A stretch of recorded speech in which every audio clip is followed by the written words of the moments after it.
Naslednji referat je pripravil kolega dr. Bojan Godešo z Inštituta za novejšo zgodovino. Lep pozdrav vsem, hvala organizatorjem za povabilo.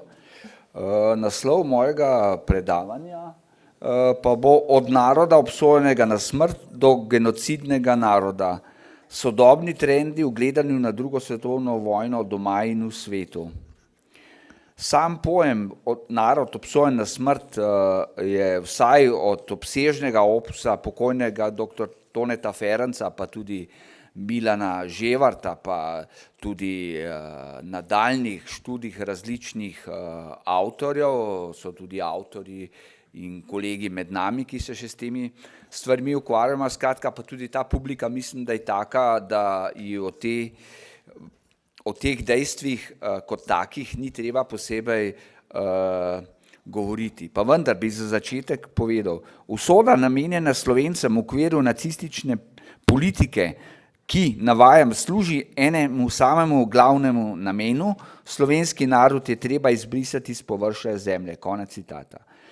Ugotovitev v besedilu Tragedija slovenskega naroda je bila zapisana že 18. maja 1941. A je takšna usoda Slovencev postala že med drugo svetovno vojno znana tudi v mednarodnih krogih. To je relativno manj znano dejstvo. Najbolj prepričljivo jo potrjuje študija poljskega pravnika in lingvista judovskega rodu Rafaela Lemkina, ki je skoval izraz genocid z utemeljitvijo, ki je dobila tudi potrditev v konvenciji o preprečevanju in kaznovanju zločinov genocida v Združenih narodih leta 1948, kot opredelitev posebne oblike zločinov, ki sodijo v kategorijo zločinov proti človečnosti.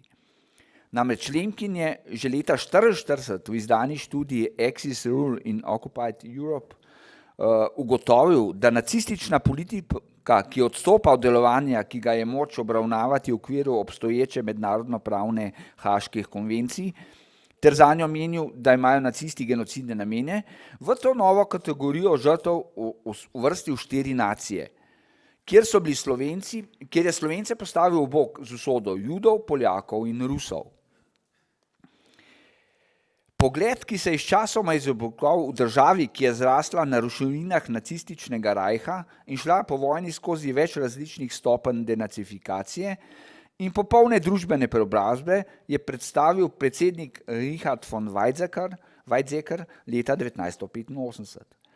V govoru, ki velja za prelomnega v nemškem videnju vojne, je poudaril, da predstavlja zavezniška zmaga 8. maja 1945, sicer najnižjo točko za nemški narod, toda hkrati predstavlja zanje tudi dan osvoboditve od človeštva nevrednega sistema nacističnega gospodstva. Takšna načelna opredelitev v nemški družbi še danes prevladujoča. V govoru je Weizsäcker omenil med žrtvami, katerim se poklanja, na prvem mestu 6 milijonov Judov, nato pa poklon vsem narodom, ki so bili z vojno prizadeti, predvsem številni državljani Sovjetske zveze in Poljske. Slovenci kot narod med žrtvami sicer niso bili posebej omenjeni, so se pa lahko prepoznali v naslednjih kategorijah žrtev. Duševni bolniki, talci, žrtve odporniških gibanj v zasedenih državah, prisilni delavci, izgnanci, stradanje.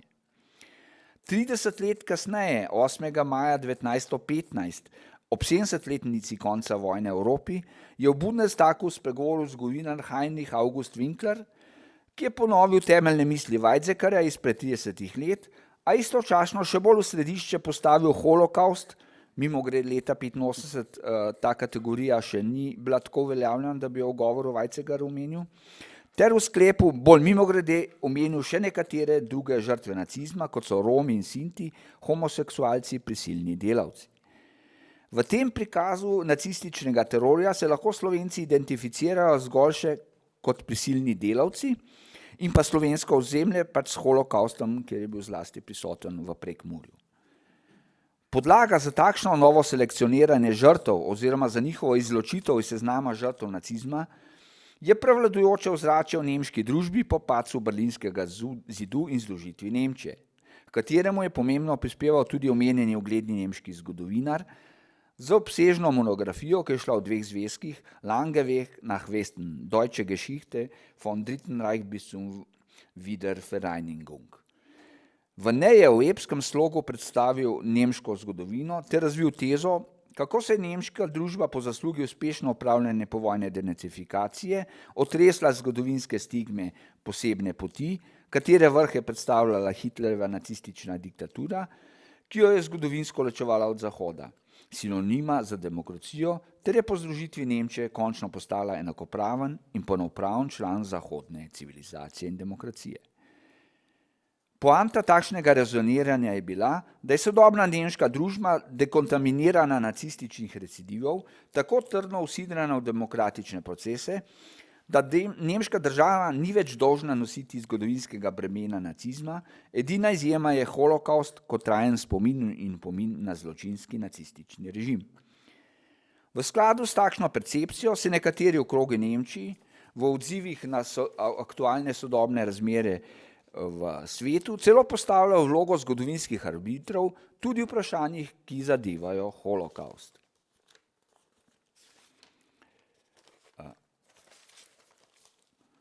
Vse te spremembe v zadnjih desetletjih so privedle tudi znatno drugačnega pogleda na vlogo in položaj Slovencev med drugo svetovno vojno.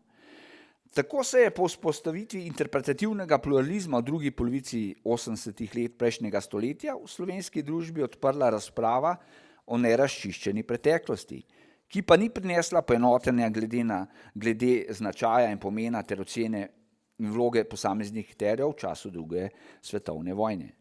Različni pogledi med seboj pogosto izključujoče teze so se izkristalizirale v dilemo, kdo na Slovenskem se sploh lahko prišteva med zgodovinske zmagovalce. Tudi v soseščini, kjer je Slovenija obkrožena z državami, ki so naslednice držav, ki so zagrešile agresijo na Jugoslavijo, so se uveljavile revizionistične teze v gledanju na drugo svetovno vojno. Tako so deli javnosti v sosednjih državah znatno spremenili optiko glede vrednotenja tedanjih dogodkov in je v spredje stopilo dogajanje ob koncu vojne, ki so ga pri zahodnih sosedih izbrali tudi za državni praznik, kot dan spomina na žrtve Fojpim Exodusa.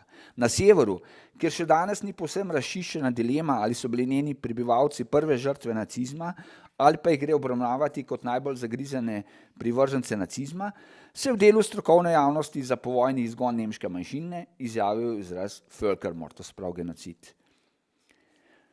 Takšni trendi so v zadnjem času le še dramatično stopnjujejo, kot je naprimer, to se pravi tudi na globalni ravni, kot je naprimer moč razbrati iz sporočila predstavnika aktualne ameriške administracije Združenih držav na Münchenski varnostni konferenci februarja tega leta, to je bilo ko je tik pred nemškimi volitvami izrazil javno podporo Alternative für Deutschland. Samo trenutek.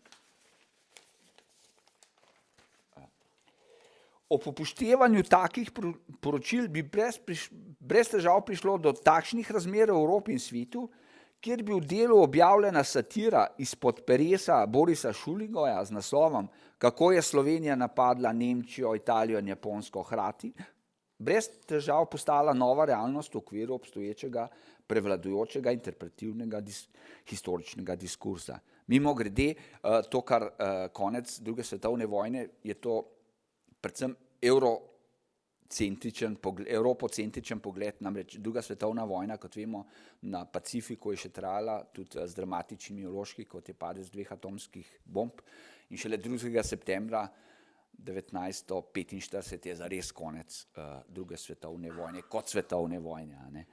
To je treba vendarle še izpostaviti. Zdaj bi pa samo še se znova navezal na Nemčijo pa ameriško administracijo. Ne. Namreč pred nekaj dnevi je ob sporočilu, ko je Nemška agencija za zaščito demokratičnosti nemške družbe, je objavila, da obstajajo zadostni dokazi, da je Alternative für Deutschland opredeljena kot desna ekstremistična organizacija, ki predstavlja grožnjo nemški demokratični ureditvi, so se znova ostro odzvali v administraciji Združenih držav.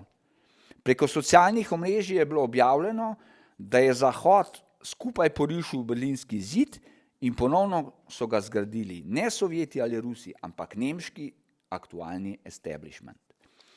S čimer je na nek način zadev jedro, ki je iskati vzrok aktualnih težav z demokracijo, s katero se sooča sodobna zahodna družba.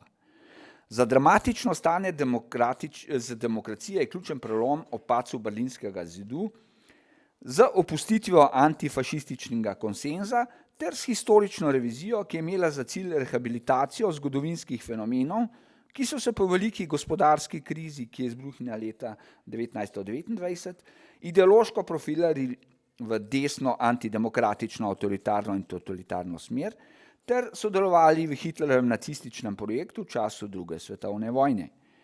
Družbena revitalizacija zgodovinskih fenomenov, ki je sicer bila leta 1945 odstranjena na smetišče zgodovine, je predstavljala v računu s komunistično dediščino po letu 1989 navdih in zgled za vizijo pri oblikovanju postkomunistične družbe. V tem kontekstu velja, da to se nekako gre za koncept totalitarne paradigme kot modela interpretacije pogleda na preteklo zlasti 20. stoletje, ki pa ima z resolucijo Evropskega parlamenta in iz leta 2009 in z drugimi še ukrepi, med katerimi štejemo že eno leto prej je bil 23.8.39, ko je bil podpisan sporazum med Sovjetsko zvezo in nacistično Nemčijo, razglašen kot dan za obeleževanje spomina žrtve totalitarnih režimov. Potem malo kasneje za to resolucijo je sicer manj znano, gre za primer Kononov, ko je sodišče retrogradno obsodilo nekatere dogodke na ozemlju Sovjetske zveze, ko je neke partizanske enote pač delovale in so jih obsodile retrogradno, češ da gre za zločine, ki jih je treba kaznovati. Skratka, retrogradno so celotno rezistenco antifašistično kriminalizirali. Skratka, in to predstavlja dominanten prevladujoč pogled v okviru Evropske unije. Zdaj, skratka, mislimo, da vsi ti temeljni vzroki današnjega stanja izhajajo prav iz leta 1989, ko je bil ta antifašistična zaveza diskreditirana kot stvar komunizma, antikomunistična pa je bila prepoznana kot enakovredna demokraciji. To jaz mislim, da je ta zamenjava ključna za stanje v sodobnem svetu, seveda predvsem v Evropi. Gre za izgubo vrednostne orientacije, kot je Božo zelo lepo povedal.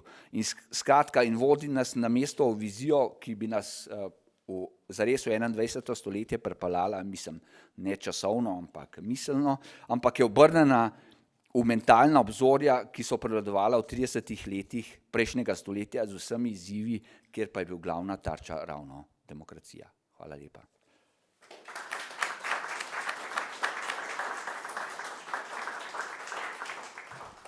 Kolega Godešo, najlepša hvala.